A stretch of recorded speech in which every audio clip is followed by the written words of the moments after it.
With the release of the Minato one-shot, a long-standing theory was put to rest. However, it also brings attention to multiple plot holes regarding the early part of the series.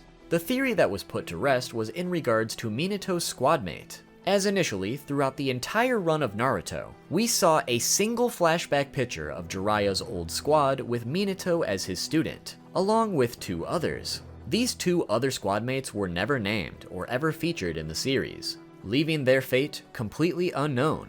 This led to the popular theory that one of Minato's squadmates was actually Teuchi, better known as the Ramen Guy.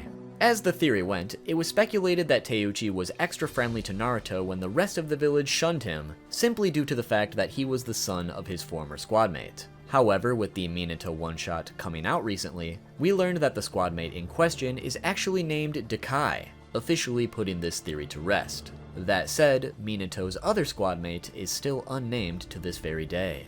Now, in regards to the plot holes with early Naruto, it mainly comes from the fact that so many people were fully aware of Minato, of course, being the 4th Hokage and all. But in addition to that, new light was shed on Kushina's time as the Nine-Tails Jinchuriki, and how when she was fulfilling this role, the 3rd Hokage had 2 Anbu guards following her at all times. Additionally, having a barrier present within the village that Kushina wasn't allowed to cross. Which brings up the question as to how Naruto was treated so differently as a Jinchuriki. I mean, it's understandable that some villagers would harbor prejudice against him, especially after the Nine-Tails attack, but it begs to question why the 3rd Hokage didn't bother having anyone protect Naruto, or prevent him from leaving the village or some specific area just like Kushina. And on that note, multiple people knew that Minato was Naruto's father, and Kushina his mother for that matter. So why didn't anyone ever explain to Naruto who his parents were? Like, all it would take is one angry villager to mock him for being his mother's son. Like, oh dang you little rascal, you're just like your frickin' mother.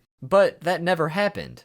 The actual reason for these plot holes is because Kishimoto was just making shit up in the beginning of the series, so naturally he didn't have it planned out that Jinchuriki were such a crucial power to the various villages in terms of war and peace agreements. But it still begs the question how people like Kakashi, Jiraiya, Tsunade, the 3rd Hokage, or just other various villagers who would have known Minato and Kushina never considered letting this poor orphan child know who his parents were. It's honestly just really sad, and if I were Naruto, I would be very bitter towards these people.